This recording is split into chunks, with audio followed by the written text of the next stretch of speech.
35 years after Gertrude Elion was awarded the Nobel Prize, the medal itself, as well as the dress she wore at the ceremony, was given to Hunter College. But to learn about what helped to lay the groundwork for Gertrude's education that eventually led to winning this Nobel Prize, we must go back into the archives of Hunter College. This is the yearbook called the Wisterian. This is the 1935 Wisterian. The page that it opened to actually is a good example of the diversity of Hunter College. Hunter College started out as a normal school in 1870. Its founder, Thomas Hunter, a political asylum seeker from Ireland, came to New York with a strong sense of justice. After becoming a teacher and learning there were no free academies for girls in New York, he decided to establish one himself.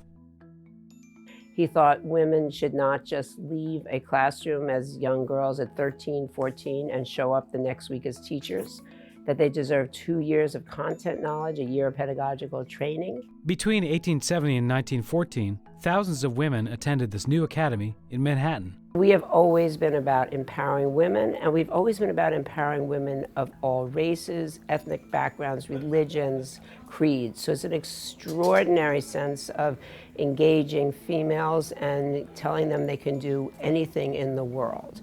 Philip Swan, the interim archivist of Hunter College, says that, unlike other schools at the time, the normal school is open to students from all backgrounds. Again, it's very unique in 1874. It's only, 9 years after the Civil War ended. So this is a very progressive idea at the time. A photo from 1884, so it's soon after Hunter was founded. By 1914, with the school still in the same building on Park Avenue, the name had been changed to Hunter College, but the mission stayed unchanged. As the Great Depression was underway, many, including the future Nobel laureates Gertrude Elion and Rosalind Yalow, came to Hunter College because it was free.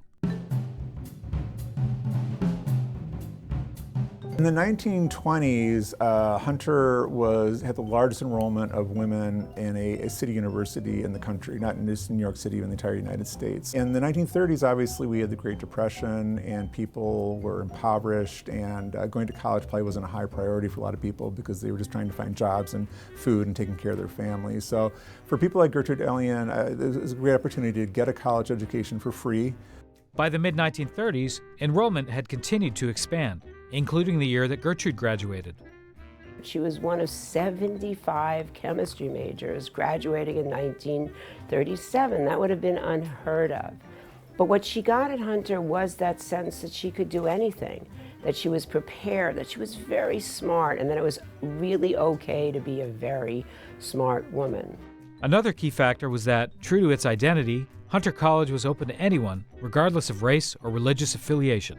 So it was certainly a large body of Jewish students because, many Jewish students, unfortunately, were barred from different schools, whether overtly or more subtly. So I think that would be, a big draw. So I think naturally you'd have Jewish students applying here.